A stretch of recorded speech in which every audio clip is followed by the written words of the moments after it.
26 जनवरी 2025 गणतंत्र दिवस के शुभ अवसर पर बहुआयामी पार्टी दल के माध्यम से वर्तमान समय की धर्मवादी गैर लोकतांत्रिक काली राजनीति, प्रशासनिक भवनों में भ्रष्टाचारी अधिकारी, शिक्षा के बजरीकरण, प्रतिस्पर्धात्मक परीक्षा में किए जाने वाली दलाली को आधार मानकर लखनऊ कार्यालय पे ऑफलाइन के साथ साथ हाथ ऑनलाइन बैठक का सफल आयोजन किया गया है, जिसमें पार्टी के मुख्य 25 के पदाधिकारी व प्रकोष्ठ के 25 अधिकारियों के अतिरिक्त अन्य सहायक अधिकारी भी जुड़े रहे।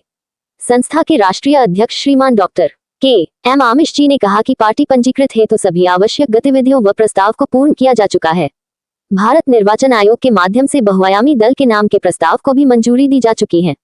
वहीं पार्टी के राष्ट्रीय महासचिव श्रीमान मोबीन गाजी जी के माध्यम से पार्टी के मुख्य पदाधिकारियों के महत्वपूर्ण पदों के साथ पार्टी संविधान के अनुसार जिम्मेदारी पर ध्यान आकर्षित कराया गया। पार्टी के राष्ट्रीय शिक्षक संघ प्रकोष्ठ अध्यक्ष श्रीमान काजिम अली जी शिक्षा के बजरीकरण, परीक्षा में की जाने वाली दलाली, नकल माफियाओं जैसी समस्याओं पर जमीनी समाधान के लिए ध्यान आकर्षित कराया। साथ ही साथ पार्टी के वैज्ञानिक प्रकोष्ठ के राष्ट्रीय अध्यक्ष श्रीमान मोहम्मद बाकर अली जी के माध्यम से देश में विज्ञान तथा प्रौद्योगिकी की आवश्यकता महत्व को समझते हुए युवा पीढ़ी को स्किल रहित विकसित भारत के ग्राफ को आगे बढ़ाने के लिए ध्यान आकर्षित कराया गया। ऑनलाइन माध्यम से मीटिंग में उपस्थित रहे पार्टी के राष्ट्रीय प्रभारी श्रीमान डॉक्टर कमलेश कुमार गौतम जी के माध्यम से समस्या का समाधान वैज्ञानिक दृष्टिकोण से हल कराने के सुझाव दिए गए। वहीं पार्टी के राष्ट्रीय उपाध्यक्ष अमित कुमार जी के माध्यम से आगामी चुनाव 2027 में पार्टी के ऐसे पदाधिकारी युवाओं को चुनाव लड़ने हेतु सहभागिता की जाएगी जिनका क्रिमिनल रिकॉर्ड, भ्रष्टाचार पारदर्शी रहा हो तथा विभिन्न प्रकार के सामाजिक कार्यों में गतिविधियों की गई हो। पार्टी के राष्ट्रीय मीडिया प्रकोष्ठ के अध्यक्ष श्रीमान धर्मेंद्र कुमार कसौधन जी के माध्यम से मीडिया देश के चौथे स्तंभ पिलर के महत्व और जिम्मेवारी के विशेष बिंदुओं पर जिम्मेवारियों का एहसास दिलाया गया है। पार्टी के राष्ट्रीय कोषाध्यक्ष श्रीमान सैयद अजीम अहमद जी के माध्यम से सदस्यता अभियान को ध्यान में रखते हुए पार्टी कोष में उचित फंड मुहैया कराए जाने की वकालत की गई। उत्तर प्रदेश के अतिरिक्त अन्य 10 प्रदेशों से भी महत्वपूर्ण पदाधिकारीगण ऑनलाइन माध्यम से उपस्थित रहे, जिन्होंने अपने विचारों और बातों को देश लोकतंत्र संवैधानिक दायरे में लागू कराए जाने की बात की। पार्टी ने ऐसा आश्वासन व भरोसा दिलाया है कि वह जल्द ही जमीनी स्तर पर अपने उद्देश्यों को पूर्ण करने के लिए कार्य कर रही है व करती रहेगी। वाराणसी से माजिद अख्तर। उसका डिक्लेरेशन लगाना है और क्षेत्र के जो विधायक सांसद होते हैं या ब्लॉक प्रमुख हैं या ग्राम में कोई पार्टी नियुक्त की जा रही है, बनाई जा रही है, तो एक एनओसी लगती है। शायद सत्ता पक्ष कोई अलग विधायक हो, सत्ता पक्ष का अलग सांसद हो, और ऐसे में एनओसी लेना एक टफ प्रक्रिया होती है। लेकिन यह भी कार्य करना है हम सब लोगों को मिलकर।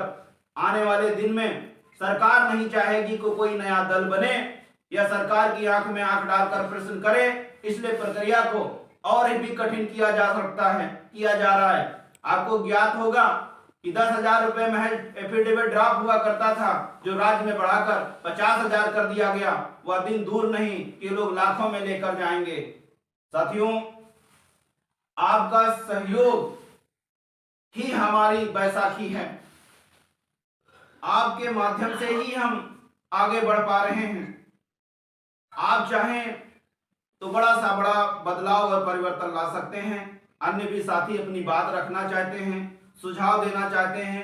संविधान की कॉपी पार्टी के हमारे हाथ में है, जो वर्तमान भारत के अनुसार बनाया गया। चुनाव आयोग को घिसा पिटा संविधान 1970 का चाहिए, हैंड राइटिंग में चाहिए, पेन का चाहिए। उनको कंप्यूटर और साइंस टेक्नोलॉजी शायद बर्दाश्त नहीं। अगर आप लोगों का सहयोग मिला तो चुनाव आयोग के अधिकारियों की आंख में आंख डालकर बात करेंगे कि आज जब एक तरफ हमारे मोदी जी डिजिटल इंडिया की बात करते हैं, ऑनलाइन ट्रांजैक्शन, ऑनलाइन प्रोसेस की बात करते हैं, तो आपको घिसा पिटा रवैया क्यों चाहिए? हम बदलाव करने के लिए आए हैं।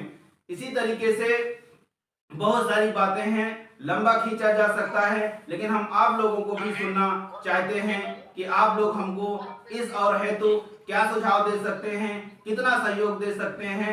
मैं चाहूंगा कि आप लोग अपनी बात रखें। अमित जी हो तो अपनी बात रखें, धर्मेंद्र जी हो या अन्य साथी हो। अपनी रजिस्ट्रेशन की प्रक्रिया से गुजर रही है, तमाम औपचारिकताएं पूरी करी जा चुकी हैं और सबसे खुशी की बात यह है कि पूरे उत्तर प्रदेश से बल्कि अन्य राज्यों से भी तमाम क्रांतिकारी नौजवान लगातार पार्टी की नीतियों से प्रभावित होकर जुड़ रहे हैं। ऐसा लगता है आने वाले 1-2 साल के अंदर ही एक मजबूत संगठन बनकर खड़ा होगा, जो भ्रष्टाचार और तमाम राजनीतिक गलत गतिविधियों को उखाड़ कर फेंक देगा। हमें पूरे धैर्य और संयम के साथ, उम्मीद के साथ और पूरी ऊर्जा और विश्वास के साथ ईमानदारी से बहुआयामी पार्टी के लिए, जो कि ये पार्टी ही नहीं एक क्रांतिकारी विचारधारा है और एक अपना परिवार है, इस परिवार के लिए समर्पित रहना है, कार्य करते रहना है और जो भी कानूनी लड़ाई है, कानूनी औपचारिकताएं हैं, वह हम सब पूरी करते रहेंगे और आने वाले 2027 के विधानसभा चुनाव में हम सबका पूरी मजबूती के साथ तमाम विधानसभाओं पर चुनाव लड़ने का इरादा है और यह चुनाव कोई भ्रष्टाचारी लूट खसोट कर पैसा एकत्र करने वाले लोग नहीं, बल्कि क्रांतिकारी और विचारवान लोग लड़ेंगे और पार्टी संगठन उनको चुनाव लड़ाएगा। वो उत्तर प्रदेश की असेंबली में नौजवानों, किसानों, महिलाओं, आदिवासियों, अल्पसंख्यकों की विचारधारा को आगे बढ़ाएंगे, उनके हक और हुकूक की लड़ाई लड़ेंगे। इन्हीं सब बातों को लेकर हम सब संघर्षरत रहेंगे। हम पार्टी के राष्ट्रीय महासचिव की हैसियत से आप सबका हृदय से आभार व्यक्त करते हैं, सबको शुभकामनाएं देते हैं। साथियों, जय हिंद, नमस्कार।